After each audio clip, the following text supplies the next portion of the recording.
தூத்துக்குடி மாவட்டம் வல்லநாட்டில் டாஸ்மாக் மதுபான கடை அமைக்க எதிர்ப்பு தெரிவித்து போராட்டம் நடைபெற்று வருகிறது. கூடுதல் விவரங்களை செய்தியாளர் நாகராஜனிடம் கேட்கலாம். நாகராஜன், கள நிலவரம் என்ன?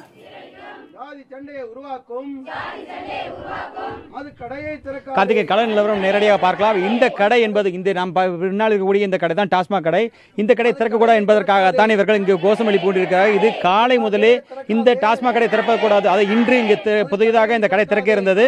இதனை இங்கு திறக்கக்கூடாது என்றுதான் இந்த பகுதி மக்கள் போராட்டம் நடத்துகிறார்கள். இவர்களை பொறுத்த வரைக்கும் நெடுஞ்சாலையில் இயங்கி வந்த இந்த டாஸ்மாக் கடை ஊருக்குள் கொண்டு வருவதனால், அதுவும் அங்கு நீதிமன்ற உத்தரவுப்படி ஊருக்கு தடை செய்யப்பட்டது, ஊருக்குள் திறப்பதற்கு ஏற்பாடு செய்யப்பட்டுள்ளது.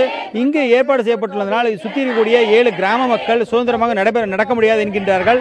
அது மட்டும் இல்லாமல் பெண் குழந்தைகள் இங்கு ஏராளமாக இருக்கிறார்கள். அவர்கள் பள்ளிக்கு சென்று விட்டு பேருந்து கூட சரியான கிடைக்காமல் இருக்கும்பொழுது ஊருக்குள் நடந்து வருவதற்கு இந்த பாதையை தான் பயன்படுத்துகிறார்கள். எனவே ஒரு சுதந்திரமாக நடக்க முடியாது என்கிறார்கள். இது குறித்து இந்த பகுதி பெண்களிடமே கேட்கலாம். சொல்லுங்கம்மா, என்னென்ன கோரிக்கைகளை முன் வச்சு இந்த போராட்டம் நடத்திட்டு இருக்காங்க? இது இந்த டாஸ்மாக் கடை எங்களுக்கு அடைக்கணும். ஏன்னா எங்களுக்கு பஸ் வசதி அவ்வளோவா கிடையாது. 7 கிராமத்துக்கு இது பாதிப்பு. ஏன்னா எங்கள் பிள்ளைங்களை வந்து ஸ்கூல் எங்களுக்கு பஸ்ஸை மிஸ் பண்ணிட்டோம்னா அங்கேருந்து தான் நாங்கள் பக்கத்து ஊருக்கு நடந்து போகணும். இது வந்து மெயின் ரோட்டில் அமைஞ்சிருக்கு. பக்கத்தில் குடியிருப்பு இருக்குது. எங்கள் மக்கள் குடி தண்ணி எடுக்க இங்கே தான் வரணும், குளிக்க இங்கே தான் வரணும். பொட்டை பிள்ளைங்க குழந்தைகள் வந்து ஸ்கூலுக்கு போவதுக்கு எங்களுக்கு பாதுகாப்பு வசதி இல்லை. கார்த்திகை, நீ கேட்டிருப்பீங்க, அதாவது 15 நாட்கள் ஒரு முறை தான் இங்கே குடித நீர் வருகிறது. அது மட்டும் இல்லாமல் வேலைவாய்ப்பு வழங்கக்கூடிய எந்த ஒரு தொழிற்சாலையும் ஊருக்குள் கிடையாது. கல்வி நிறுவனங்கள், பள்ளிகள் எதுவுமே உள்ளே கிடையாது. ஆனால் இங்கே எங்களுக்கு டாஸ்மாக் மட்டும் வருகிறது.